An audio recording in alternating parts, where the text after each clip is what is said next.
El imán Mahmoud Hussein, impulsor de estas jornadas, nació en Buenos Aires, cursó estudios de Derecho y Filosofía en la Universidad de Buenos Aires. Desde su juventud participó de cargos directivos de varias organizaciones islámicas argentinas. En 1971 fundó el Centro de Altos Estudios Islámicos. En 1982 la Asociación para la Difusión del Islam, nucleando en forma creciente nuevos adherentes al islamismo. También ha dirigido la importante revista Sufismo Viviente. Realizó numerosos viajes a diversos países islámicos, así como Europa, Estados Unidos y América Latina, cultivando el contacto directo con los sabios y las comunidades islámicas y asistiendo a numerosas conferencias internacionales. Tiene numerosas obras escritas y otras en preparación. Desde hace años es maestro de Ciencias Islámicas del Centro de Altos Estudios y desarrolla el magisterio espiritual adecuado dichas enseñanzas al occidente de nuestro tiempo. Yo creo que mi intervención debería ser en ese sentido, enriquecer las ya valiosísimas intervenciones de los panelistas anteriores con algún tipo de reflexión sobre cómo los musulmanes vemos el Islam actualmente, sobre cómo es la vivencia que tenemos de eso, y desde el punto de vista cultural, lógicamente. Los musulmanes consideramos que el Islam es una tradición, es una enseñanza, es una doctrina, que ha venido a culminar en lo que se llama el fin de los tiempos, el desarrollo de las enseñanzas divinas a todos los pueblos, a través de 124.000 profetas y mensajeros divinos. Es decir, que desde su concepción misma el Islam es unitario. No solamente concibe la unidad de Dios, sino concibe la unidad de la humanidad. La humanidad toda ella, como pueblo elegido, toda ella, es el destinatario del mensaje divino. Y Dios está ante ella como el maestro que enseña al alumno y que lo saca de las tinieblas a la luz, como muchas veces dice el Sagrado Corán. Quiere decir que el punto de vista islámico es absolutamente nuevo.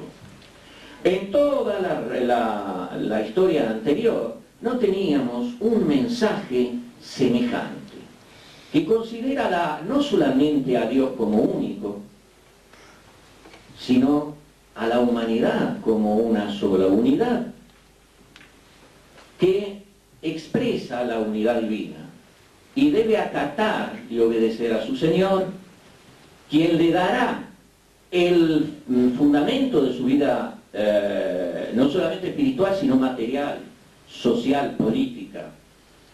De tal manera que el Islam es un enfoque sobre toda la realidad del hombre. Toda la realidad del hombre en el sentido tanto individual como social. Antiguamente, por ejemplo, la religión, es verdad que era más importante que la raza o la nacionalidad, concepto que no existía. Cada pueblo creía que sus dioses eran propios de ella y que ellos eran los elegidos por sus dioses. Había como un intercambio entre el Dios y el pueblo. El pueblo consideraba al Dios como de su propiedad, pero a su vez se consideraba que era propiedad del Dios. Ellos eran dueños de los dioses y a su vez eran propiedad de ellos. El Islam enseña al hombre que la realidad divina es totalmente heterogénea, que Dios es el absoluto dueño de la humanidad y que los elegidos en definitiva son aquellos que más tienen virtudes, que más virtudes presentan. Dice el Sagrado Corán: Inna Allaha Inna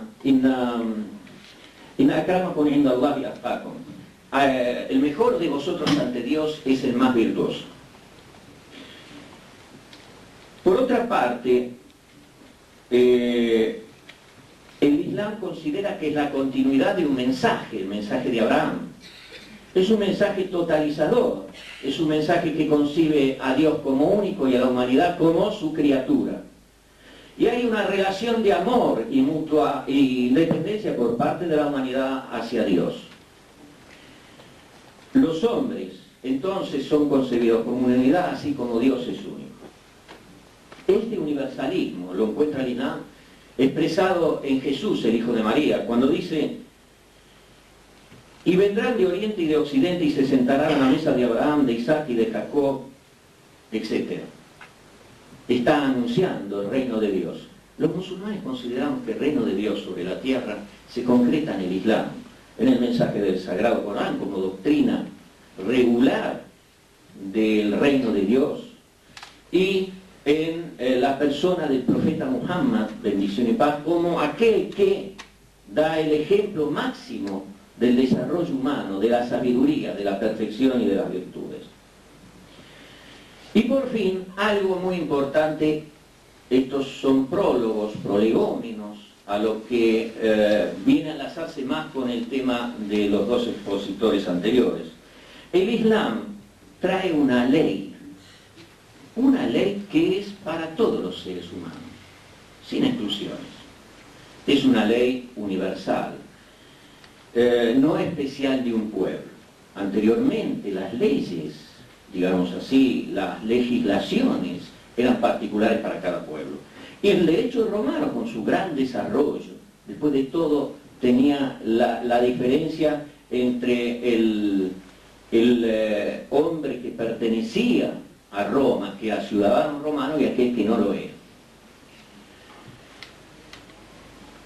Y según los musulmanes, su derecho es aplicable a todo tiempo y lugar, sin excepción. Es decir, es un derecho concebido para esta época, en que todas las fronteras han caído las fronteras nacionales, las fronteras culturales, etc., las fronteras económicas, etc. Es un derecho que sostiene la justicia sobre la base de la revelación. El legislador máximo es Dios. Es un derecho que cuando Napoleón llega a Egipto, aprende ese derecho y lo toma como fundamento, o por lo menos como fuente, del nuevo Código Napoleónico.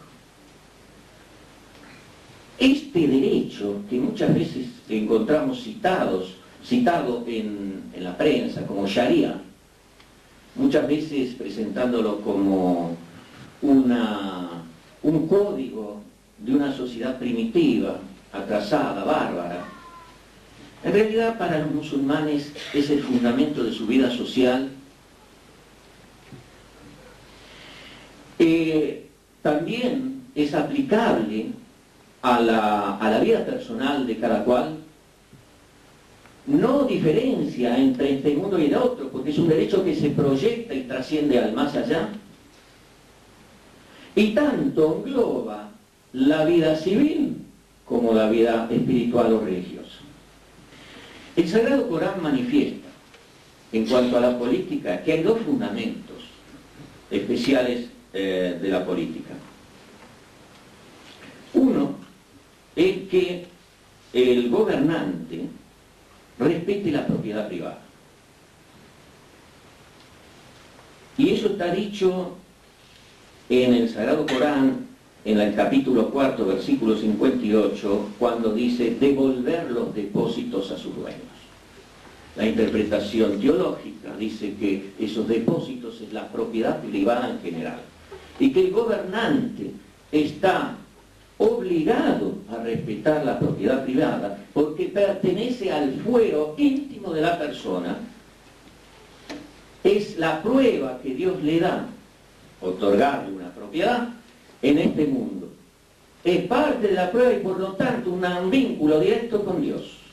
Por lo tanto, la sociedad islámica no es socialista, aunque Pedro quisiera que fuera.